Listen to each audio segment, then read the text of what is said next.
Hey, I'm Sarah Sabino from Boston, Mass. I'm a painter, a designer, and a sneaker collector.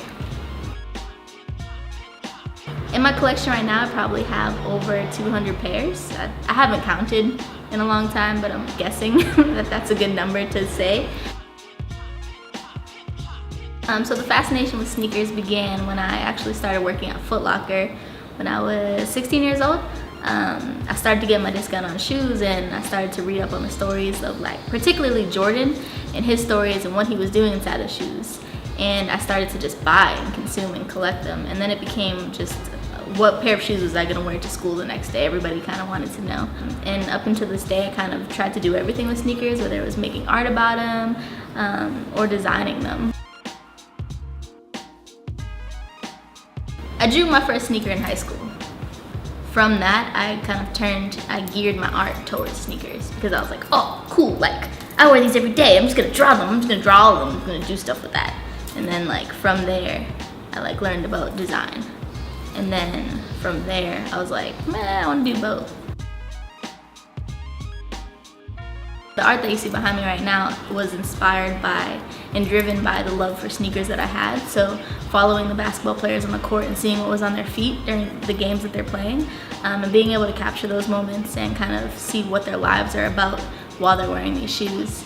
I guess my art has been driven around the colors of teams and the kind of shapes and styles of shoes. And for me, my love for sneakers definitely started with, I guess, the colors and shapes and forms that I saw on the Air Jordans, and following him on the court and being able to relate what was happening on the court and, like, the shapes and forms that Tinker put in his shoes was a pretty dope experience. So first of all, I'm a minority in this school because I'm a minority. I'm a minority in this school because I'm a female, and I'm a minority because I paint things that nobody knows anything about. They just, like, put me into, like, a cliche, you're a sports painter title, and I hated it.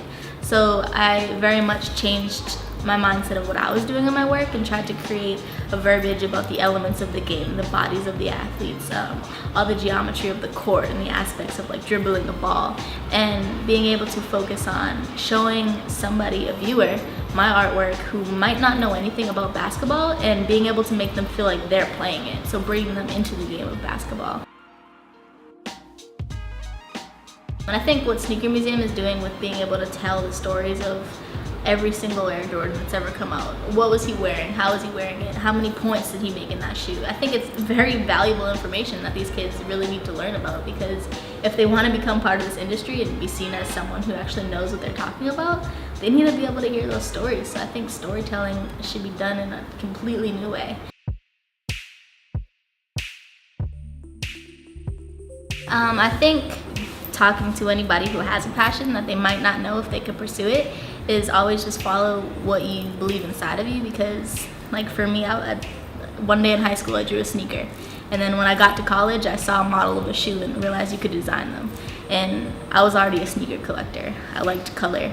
I took all those things and I was like, I'm gonna do this. I want to be a sneaker designer. I want to do it, and I'm just gonna continue to find people that are gonna help me get there. And don't ever listen to the word no, you can't do that, because it's gonna be thrown at you a lot, and you just gotta be able to say, yeah, you're gonna do that.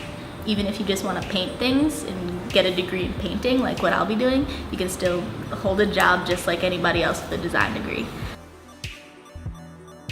My future vision for what I'll be doing in life will be to continue to intersect art and design, as well as education, being able to give back to a community, being able to still work on my art and my color theory and shapes and forms, but how do I apply that to designs?